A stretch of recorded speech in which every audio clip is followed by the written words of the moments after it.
Excellent guests, I would like to invite His Excellency Ambassador José Patrício to address his speech. Konuşmasını yapmak için Büyükelçimiz Sayın José Patrício kürsü teşriflerini arz ediyorum.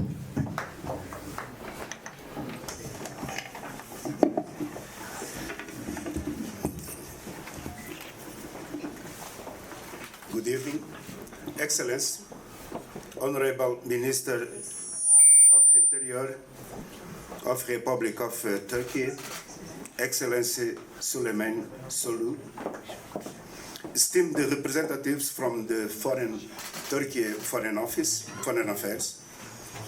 distinguished members of the diplomatic corps, dear colleagues, ladies and gentlemen. We are here today to celebrate the Angola National Day, and first of all, I would like to thank you for joining us. Our independence journey has been marked in two distinctive phases. Since November 11 of 1975 until 2002, Angola was engulfed in a fratricide civil war which literally destroyed our country, and Angola at that time was known as the worst humanitarian tragedy in the world. From 2002 up to now, we have been reconstructing all the infrastructures and paving the way for a genuine national reconciliation and building the foundations for a democratic society. As you may know, Angola just concluded the 50th general elections, which happened in a high spirit of civism and transparency.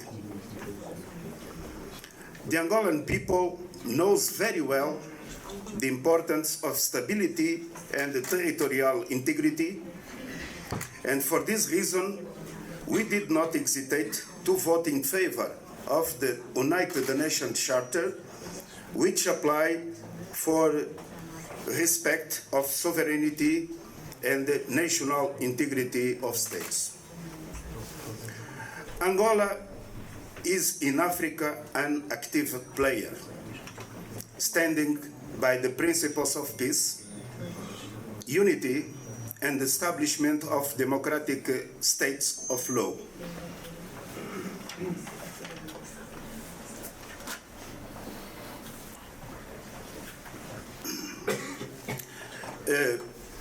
That's why the President João Lourenço was recognized by the African Union as the champion of peace and reconciliation in Africa. Last weekend, Luanda hosted a trilateral meeting in which the Angolan president is intermediating the tension between RDC and Rwanda. Angola is not looking to means to achieve peace and stability in the borders of these two brother states. Even today, our Nation Independence Day, President João Lourenço traveled to Kigali, Rwanda, on his journey to bring peace for the region. We also salute the recent agreement for lasting peace through a permanent cessation of hostility between the government of the Federal Democratic Republic of Ethiopia and the Tigray People's Liberation Front. Excellencies, the cooperation between Angola and Turkey reached a high-level status with the last year visits of the respective head of states to Ankara and to Luanda, an occasion that allowed the signing of several agreements that create the juridical and legal basis to protect and stimulate our bilateral relations. The two heads of states took on the challenge of doubling the volume of trade exchanges from the current $250 million per year to $500 million in the next few years, and the indicators we have shown that we are in the right direction. As part of the dynamics we inaugurated last year, the so expected direct flights between Istanbul and Luanda, which represent a new bridge in order to strengthen our cooperation and friendly relationship. Angola and Turkey, each in their time, in their own time and space, have points of convergence with regards of their people's capacity for resistance in the defense of territorial integrity, independence, unity, and national sovereignty. Angola has a vast potential natural resources, dormant and eager to be transformed into wills through processes that industrialization offers, and it is precisely in this area that Turkey could be an active and differentiating agent due to innovative capacity and know-how. Just last week in Luanda, the government of Angola and the Turkish business group SUMA signed a MOU aimed at building diverse infrastructure at a national level. Angola and Turkey are actually two countries that have a lot in common to explore and to share. I nourish the conviction that in the complementarity of our economies, we will find a common ground to give real expression to our cooperation and strengthening the bonds of friendship between our two people and states. Once again, thank you for being here with us, and please enjoy the spirit of our Independence Day.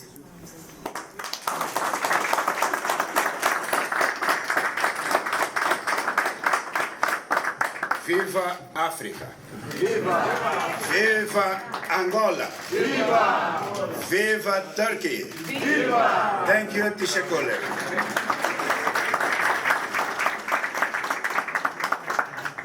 Sayın Büyükelçi, konuşmasından dolayı teşekkür ediyoruz. Now I would like to invite His Excellency Minister of Interior, Mr. Süleyman Soylu, to give an address, please. Kıymetli konuklar, konuşmasını yapmak için Sayın İçişleri Bakanı Süleyman Soylu kürsüye davet ediyorum. Teşekkürler.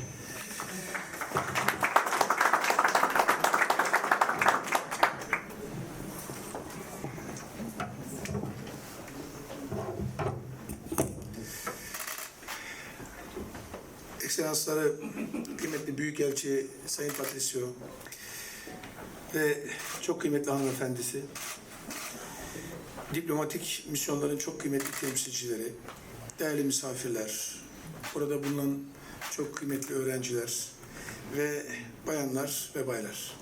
Excellency, Distinguished Ambassador Patrício and Madam Patrício, distinguished members of the Diplomatic Corps, dear students and ladies and gentlemen. Angola Cumhuriyeti'nin bağımsızlığının 47. yıl dönümü vesilesiyle burada bulunmaktan, sizlerle birlikte olmaktan ve bu onur gününü birlikte kutlamaktan çok büyük bir mutluluk duyuyorum. I'm very pleased to be amongst you in this celebration of the Independence Day of the Ankara. I'm very pleased to be able to celebrate this together with you, and I'm honored. İnsanoğlu için ve milletler için en önemli meselelerin başında bağımsızlık ve hürriyet geliyor. Of course, for humanity and for nations, one of the most fundamental and crucial issues is independence. Bir ülkenin bağımsızlık ve hürriyet günü aslında orada bulunan herkesin, aslında o tarihin hatırlatması, bütün milletlerin kendi bağımsızlık ve hürriyet gününün ne kadar önemli olduğunu ortaya koyuyor. The Independence Day of a state actually puts forward the importance of independence and freedom for all nations and for all states, and it identifies how crucial such dates are.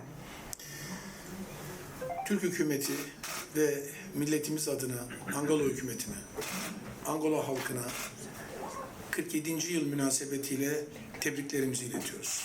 And on behalf of the government of Turkey and the nation of Turkey, we would like to wish our best wishes to the state of Angola and to the people of Angola on the occasion of the Independence Day.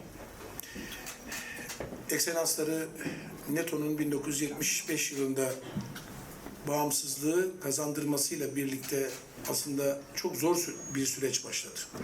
Actually, following the independence, which was achieved by President NATO at the time in 1975, a very important struggle and difficult pathway was initiated upon. Ancak Angola barışı sağladı, ulusal birliği temin etti ve uluslararası arenada demokratik ve istikrarlı bir ülke olarak ortaya çıktı. But Angola achieved peace and welfare and stability and appeared in the international arena as a state of stability. Bugün Angola halkının ülkelerini daha güçlü ve daha müreffeh kılma kararlılığına hep birlikte tanık oluyoruz. Today we're witnessing the determinism of the people of Angola to make their country much more stable and much more stronger. Geleceklerini ve kaderlerini kendi elleriyle şekillendirmelerine en yüksek içtenlikle değer veriyoruz. And we value at the utmost level their will to shape their future and their faith. Ayrıca Angola'nın biraz önce ekselanslarının da belirttiği gibi, Sayın Büyükelçinin ifade ettiği gibi bölgesinde istikrarı koruma çabalarını ve refahı arttırma çabalarını takdir ediyor ve destekliyoruz. And as the distinguished ambassador himself mentioned, we appreciate at the utmost level the efforts of Angola to establish peace and welfare in the region that it is situated in. Barış'ın şampiyonu Lorenzo sözü sadece barışa muhatap olan ülkeleri değil, hepimizi mutlu ve gururlu yapıyor. So the phrase champion of peace, Lorenzo, is not just important for the people of Angola, but it's also something that we all appreciate as people who attach importance to peace and welfare. Ayrıca Afrika halklarının Türkiye'yi yakın ve dost bir ülke olarak gördüklerini hissetmek bizler için her zaman büyük bir mutluluk kaynağı olmuştur. And it's also very pleasing to feel that the African nations are feeling Turkey as a fraternal state and as a state that is close to their interests.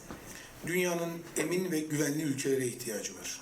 Of course, the world needs secure and safe countries. Angola'nın etrafında oluşturduğu sinerji, oluşturduğu barış ve Sayın Cumhurbaşkanı'nın ortaya koymuş olduğu iklim nasıl etrafına güven veriyorsa, Türkiye'nin de bugün özellikle Rusya-Ukrayna savaşında elde ettiği rol ve ortaya koyduğu çaba hakikaten takdire değerdir. As the efforts of President of Angola to create peace and stability in the region is appreciated, similarly, the efforts of Turkey in relation to the war between the Russian Federation and Ukraine is also appreciated by the international arena. Bu bize 21. yüzyılda bir şey gösterdi. And this has indicated a very strong aspect for us in the 21st century. Süper ülkelerin yerine emin, ne yaptığını bilen güvenli ülkeler dünyada barışı ve güveni tesis edebilir. So instead of superpowers, super countries in the world, the stable countries and countries that believe in themselves actually can establish peace and stability in their own regions. Maalesef 20. yüzyılın sonundaki bize sundukları küreselleşme ile ilgili bütün hayaller 21. yüzyılın ilk çeyreğinde yıkıldı. And unfortunately, all the dreams that were put forward by the dream of globalization at the end of the 20th century have collapsed in the first quarter of the 21st century and have led to the idea of not believing in these things any longer. Sayın Büyükelçi dünyanın yeni şifresini söyledi. The ambassador himself actually stated the new decipher, the symbol of the world now. Küçük, orta, hiç fark etmez. Ülkelerin birbirleriyle olan ilişkisinde kendi güçlü taraflarıyla birbirlerine destek olmaları. Whether they're small or whether they're medium scale, it does not make any difference. The states should actually come up with their own strengths and support and complement each other. Bu dünyanın yeni şifresidir. So this is actually the new key to the new world. Bunu anlayanlar hem barışta, hem ekonomide, hem de refahta yükselecekler. And those who understand this key and this key factor are going to be successful in peace, in welfare and in economy. Burada uzaklık ve yakınlık hiçbir dezavantaj ortaya koymuyor. So whether they are close to each other or whether they're distant from each other, this does not create any disadvantage whatsoever. Bugün onun için kıtada 44 büyükelçiliğimiz ve benzer şekilde Ankara'da Afrika ülkelerinden 38 büyükelçilik bulunmaktadır. And this is the reason why we currently have 44 embassies in the African continent, and similarly there are embassies of 38 African countries in Ankara. Bunlar sadece sayı değildir. Bunlar aslında dünyaya verilen büyük bir mesajdır. These do not just reflect figures. This is actually a very strong message that is given to the whole international arena. Geçen yıl tarihimizde ilk defa ikili ilişkilerimiz oldukça kısa bir süre içerisinde iki cumhurbaşkanlığının ziyaretiyle taçlanmıştır. Last year, it was actually a crowning of the bilateral relations with the reciprocal visit of the presidents of the two countries to each other. Gerek Angola'ya Sayın Cumhurbaşkanımız Recep Tayyip Erdoğan'ın ziyareti, gerek Sayın Lorenzo'nun Türkiye ziyareti, Türkiye ile Angola arasındaki bu ilişkileri çok yüksek bir seviyeye çıkarmak için önemli bir fırsat ortaya koymuştur. Both the visit of Excellency President Erdogan to Angola as well as President Lorenzo to our country has created a very important impetus in relation to the developing of the bilateral relations, and it has been a big chance indeed. Ticaret, turizm, enerji, eğitim, tarım, savunma sanayi ve havacılık alanında yaklaşık 20 anlaşma imzalanmıştır. And close to 20 different agreements were signed in the field of commerce, education, training, and civil aviation, as well as the defense industry. Ve inşallah Sayın Büyükelçinin de ifade ettiği gibi 500 milyon dolara çok yakın bir zamanda yakalayacağız. And hopefully, as Mr. Ambassador has himself mentioned, we will be attaining the figure of $500 million in the close future. Burada parasal değerin nakdi karşılığından ziyade oluşan enerjinin ortaya çıkardığı sonuç mühimdir. In relation to this figure, it is not just the figure that is important, but also the energy, the impetus that is created by this connection between the two countries. Ve elbette ki Angola Başkonsolosluğu'nun da İstanbul'da bu yaz açılmış olmasından, iş insanlarımız arasındaki sözleşmelerin şu anda başlıyor olmasından, direkt seferlerin başlıyor olmasından büyük bir mutluluk duyuyoruz. And of course, it's also very pleasing to see that the Consulate General of Angola has been opened in Istanbul, and there have been contacts established between the business communities of two countries, and the direct flights is also crowning this contact between the two countries. Geçen yıl Interpol Genel Kurulu'nda İstanbul'da Angola İçişleri Bakanı ile çok güzel bir değerlendirmemiz, konuşmamız, sohbetimiz olmuştu. Last year, during the General Assembly of Interpol in Istanbul, we were able to host the Minister of Interior of Angola, and we had a very close and very frank talk and discussion with him during this summit. Dostum tecrübesiyle, bilgisiyle, kulağımda ve hafızamda yıllarca kalacak öğütlerini bana söyledi. And with his experience, with the accumulation of information and experience that he has accumulated over time, my distinguished friend actually shared some very important hints with me that I will never forget. Kıymetli Büyükelçi Patrício, Distinguished Ambassador Patrício, diplomatik misyonun kıymetli temsilcileri, kıymetli hanımefendiler ve beyefendiler. and distinguished members of the diplomatic corps in Ankara, distinguished ladies and gentlemen. Sözlerimi Türkiye-Angola ilişkilerinin daha parlak bir geleceğe sahip olduğuna ve her alanda ilerlemeye devam edeceğine olan inancımı ifade ederek sonlandırmak istiyorum. I would like to conclude my remarks by indicating my belief that the relations between Turkey and Angola have a very bright future indeed, and that this cooperation, this bilateral relation, will further enhance in the future.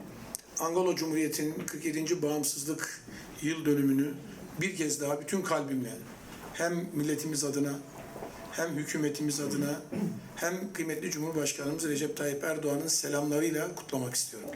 Once again, I would like to commemorate the 47th anniversary of the independence of Angola on behalf of the state of Turkey, the government of Turkey, and the people of Turkey, with the deepest respects and regards of our president. Viva Afrika, Viva Angola, Viva Türkiye.